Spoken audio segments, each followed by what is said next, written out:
Appearances on the People versus Fonville, please. Good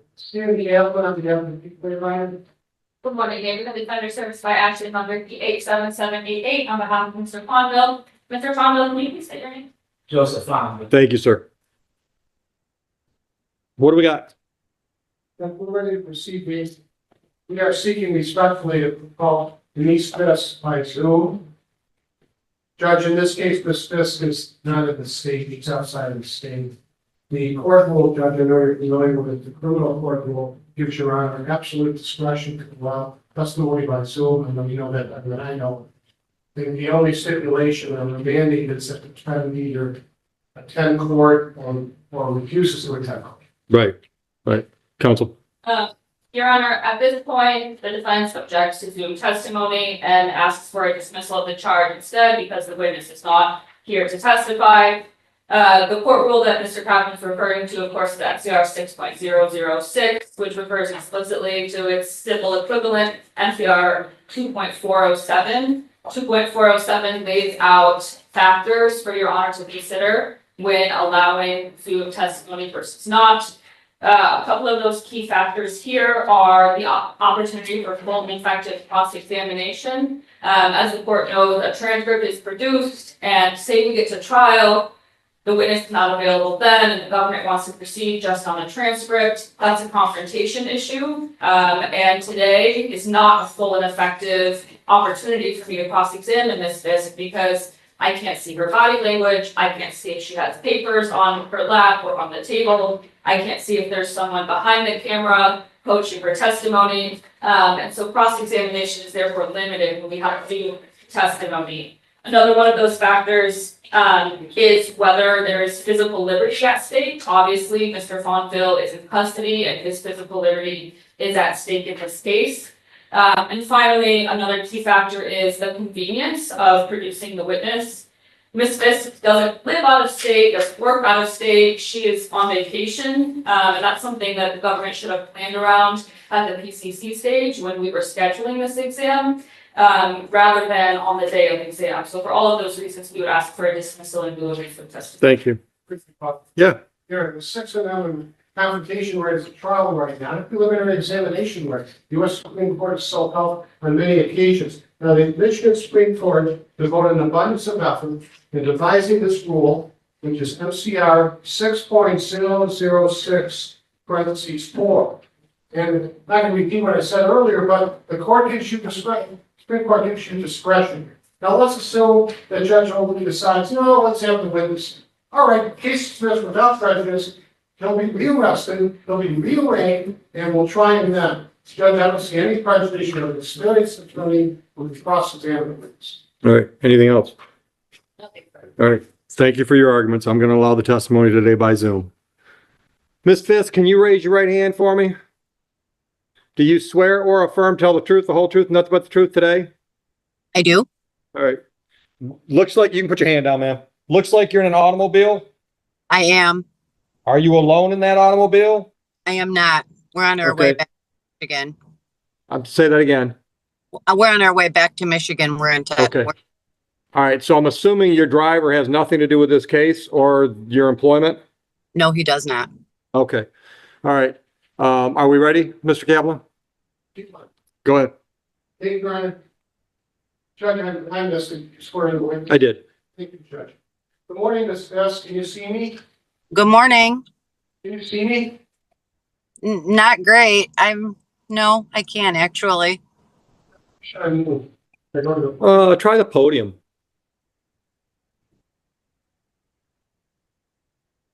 Ms. Fisk, can you see me? Yes, I can. What do you do? I know we've been Steve Campbell with the prosecutor's office. Ms. Fisk, where are you employed? Meijer in Belleville. How many years have you been working in Meijer? 34. What street? Pardon me? What street is the Meijer located on? The store. Van Buren Town. What is your current position with Meijer? Sorry, could the witness repeat her last name, sir, and her audio file? Ms. Fisk, give me that address again, please. The address is 9701 Belleville Road, Van Buren Township. Thank you. What's your current position as this with Meijer? I'm a store detective. Can you estimate for Judge Oakley the number of cases you investigated involving shoplifting at retail stores? In 34 years, Yes, correct. I couldn't even guess. Are we talking hundreds, thousands? What are we talking? Oh, yes. I'd like to take you back in time to April 29th of this year, 2026, at about 2 p.m. Were you working? I was. Did you have the opportunity on that day to meet a gentleman or see a gentleman named Joseph Fondle? I did. Did you see Joseph Fondle? Pardon me? First, see Joseph Fondle. Objection, there's a lack of foundation as to how this witness could identify any individual as Joseph Fondle. That's a cross-examination. She could testify, she knows them, and It'll work for cross. Go ahead. thank you. Regarding Joseph Fondle, where did you first see him on April 29th, 2026? In our liquor aisle. Where were you when you saw him in the liquor aisle? I was in our camera room. Describe the liquor aisle to us. It's an aisle, several feet long with liquor. Now, on that day, was your store giving away liquor to people? No, they weren't. You said that you were able to observe this through surveillance. Can you describe the surveillance to us? It's closed. Go ahead. Pardon me? Go ahead, describe it. It's closed circuit television. We have cameras throughout the entire store.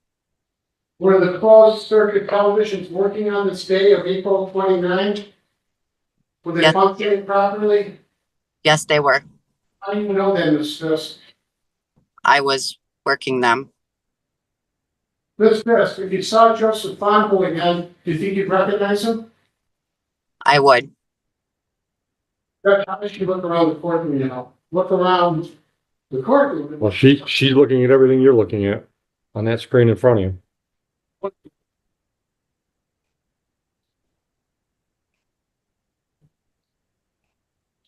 Look around the court and tell us whether you see Joseph Fondle.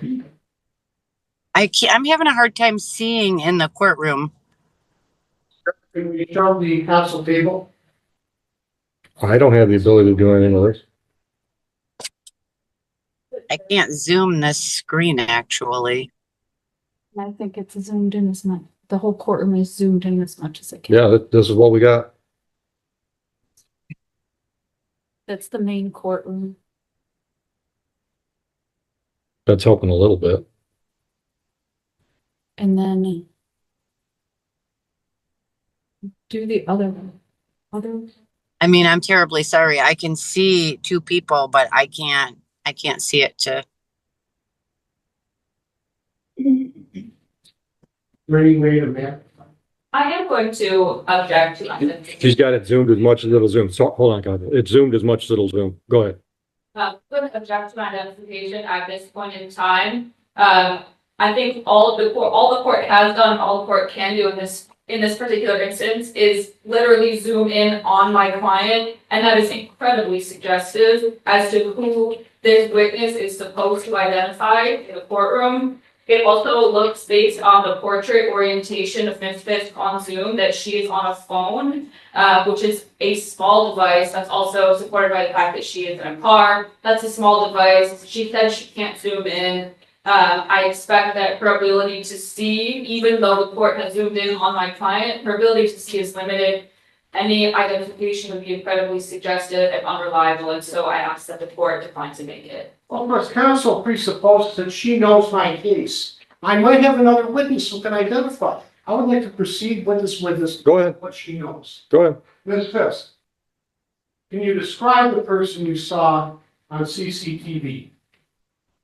A black male, dark glasses, like black rimmed glasses, wearing all black. Had you seen him before at your store? I had not. What did he do, if anything, while he was in the liquor aisle in Meijer? Pardon me? man do while he was in that liquor line at Meijer? He selected liquor and placed it in his cart, and he selected liquor and concealed it into his coat. Can you tell the judge the number of bottles of liquor this person selected? He selected 7 total bottles while in the liquor aisle. What type or kind or class of liquor is involved? Tequila. You know what those bottles were selling for on that day of April 29th? I wouldn't without referring to my report. Judge, I have a report here. It's on page 18 of the police report. Would it refresh your memory? You saw the amount, Yes. the retail amount? The amount for each bottle would be itemized in the section of evidence. Total is shown on page 18. Is that a total that you rely on? The Yes. total retail sale amount. That also includes the watermelon and the chips. That's just not the liquor. Right. Can you show an amount, 6 products for $377.82, $377.82. Does that refresh your memory? Yes, except that's 9 products. 9 products, $377.82. Yes. Well, what did the gentleman do with the liquor? Did he pay for it? No, he did not. Did he try to pay for it? No, he did not. Did he tell anyone there was his birthday and he wanted free liquor? No, he did not. Want the store to give away the liquor? Pardon me? Want the store to give away the liquor? We do not give away liquor. You have opportunities to pay for the liquor. He did. Explain to us. After he concealed the liquor on his person, he proceeded to the front of the store to our self-checkout lanes. And he actually placed the bag of chips and the watermelon into a Meijer bag without scanning them as well and walked out the grocery doors. Does anybody give permission to take the products, merchandise, and not pay for them? No, Are there any impediments for him paying for them, such as, had there been some type of explosion where he couldn't go buy a cash register? pardon me? Sure, was there any reason why a person could not have paid for that merchandise? No reason. What does he do with the merchandise? The liquor he concealed into his coat, into his shirt, and the watermelon and the chips he put into a Meijer bag at the register. Ms. Fisk, do you know whether he stayed in the store or left the store? No, he exited the store. Are you able to tell the judge where he went when he exited the store? I can. He went to the passenger side of a SUV. I believe it's blue in color. What did he do then? They left the property. Any payment by him at that point? No, Did he come back the next day and say, oh, sorry, I forgot to pay? no.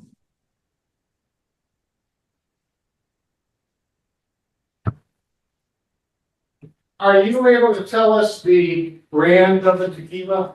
You know, I can't verbatim, but it would be listed in the evidence, the bottom of my report. thank you, Judge. Nothing further. Cross, Ms. Munger?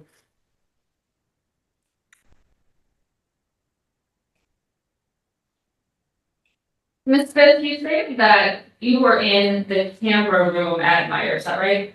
Yes, So when you saw, everything you saw that you just described on cross-examination, you saw on CCTV? correct. And were you watching that CCTV in real time, or did you view it after? In real time. Did you ever leave the camera room and see, the suspect of the retail theft with your own eyes? I didn't want to lose as observation. So it doesn't help. I didn't know. Did any employee at Meijer, to your knowledge, intercept the suspect before he left the property? My greeter attempted to stop him because the electronic alarms went off on his exit.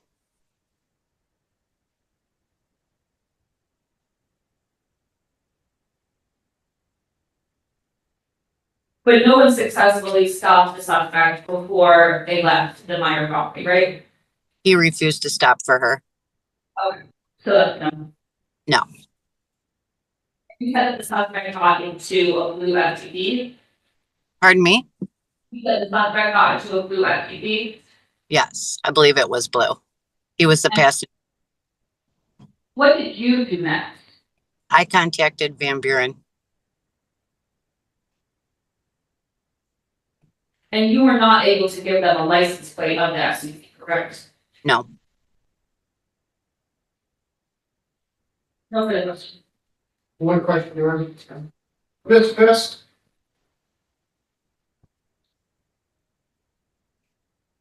No, but when you say you contacted Van Buren what? Police department. No recross, counsel. All right, Ms. Fisk, thank you. Travel safely. Thank you. Have a great day. You as well, ma'am. One of the people called Tori Pierce. Pearson? Yeah.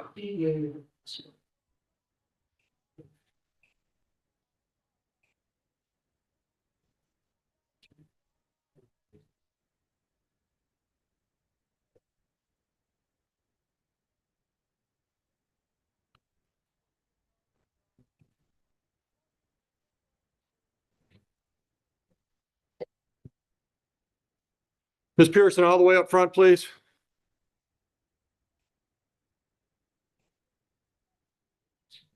Ma'am, would you raise your right hand for me? Do you swear or affirm tell the truth, the whole truth, and nothing but the truth today? Yeah. Come on, right up here. I'm going to stick you in this chair. Watch your step on this ramp right here. Make yourself comfortable in that chair. And after you sit down, would you state your name and spell your last name, please? Tori Pearson, P-P-A-R-S-O-N. Thank you, ma'am. Mr. Kaplan. Hey, Ms. Pearson, good morning or afternoon to you. My name is Steve. I'm one of the prosecutors here in Wake County. Nice to see you. Are you employed? Yes, Were you working on April 29 of 2026 in the early afternoon? yes. Where were you working on that date approximately? On the north side. On the north side of Myers. Which North Meijer? side, Which Meijer school? Belleville. On April 29, how many years or months had you worked at Meijer? I'm going on 5 years. Are you part-time or full-time? Part-time. You like to work? Yes. Ms. Pearson, what were your responsibilities on April 29 of this year at around noon? I'm a greeter slash, if someone steals something, our alarm goes off. I attempt to stop a person. If the person doesn't stop, or if they do stop, I go to the phone, I call our detective, tell the detective what the description of the person is, and they take it from there. Ms. Pearson, the judge clearly knows what a greeter is, but define the responsibilities of the greeter. A greeter is, we stand at the door if someone attempts to try to take something out of the store when their alarm goes off. We have to ask them to stop. Sometimes they stop, sometimes they don't. Ms. Pearson, did anything unusual happen that day at about 12 or 12:30 at the Meijer store where you were working as a greeter? Yes, What happened that was unusual? the alarm went off. What does it mean when the alarm ignites? So the alarm goes off, I need to check that person to see what is in their bags. What causes the alarm to detonate? Sensors. I'm sorry. What are the sensors gauging? What are they measuring? You said the sensors. It's sensors in different things, different products that Myers have. And when if you take it and it hasn't been deactivated, that usually lets us know that someone might have taken it. And so we have to check your receipt to see if you actually bought the product or not. Match to see if the reason why it's. Did you have any type of encounter with a person at Meijer store while you were working as a greeter on April 29th? Yes. Tell the judge what type of encounter you did. Uh, when the sensor go off, I ask whoever the person is to stop. Sometimes they do, sometimes they don't. That particular day, I asked the person to stop on several occasions, and he didn't. How far were you from this person when you asked him to stop? They had to go past me. When he passed by you, how close were you when you first noticed him? Couple of feet. Is this a man or a woman?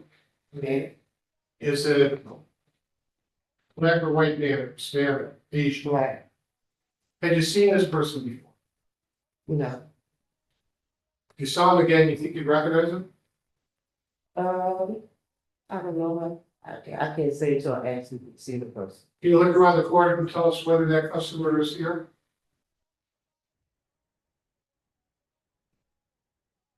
No.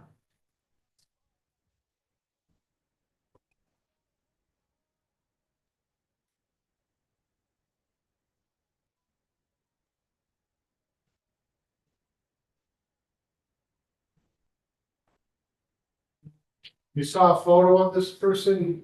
Think it might refresh your recollection? If I can see the photo. You ready to up with this? Sure. Trying to find the page here for the council. Let's mark these as proposed exhibits 1 and 2. It's fine. May I approach? Sure. I'm giving you 2 photographs marked as proposed exhibit 1 and 2. I'd like you to look at those and see if they refresh your memory as to the appearance of the customer. I remember this actually. Now, looking around the courtroom, do you see that person?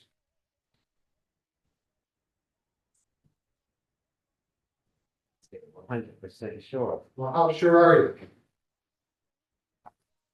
As far as that picture of that guy, but if he has like glasses on where nobody even has glasses on with him.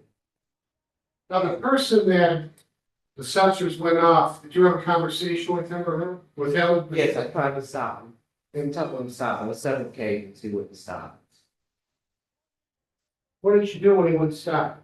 Our procedure is to call our detective, give the detective the description of what the person looks like, and they can be able to get on the camera cam.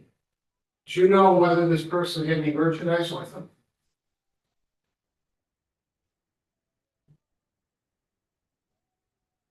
I can't say 100%. It had to be what the sensor for. Did this person make any effort to pay? No, Did the person offer any explanation for that? no, he just kept walking. Did he respond to your questions? No, You think he heard your questions? yes. Thank you. Nothing. Counsel, No questions, that's what he's saying. ma'am, you can step down. Thank you for your time. Watch your step on my ramp. Judge, we didn't mean to squander your time. It's all right. We're surprised by the testimony further this morning. Obviously, the case has to be dismissed at this point without prejudice, unless your honor would grant us, should have asked to be adjourned earlier. So the case, I'm sure, will be dismissed without prejudice. We will refile it. You are correct. Dismiss without prejudice.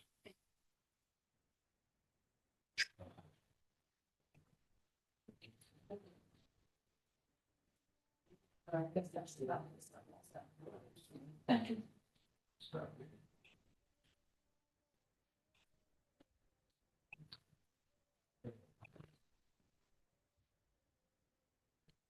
Mr. Martin, are you ready on Stringer? Yeah. Come on up.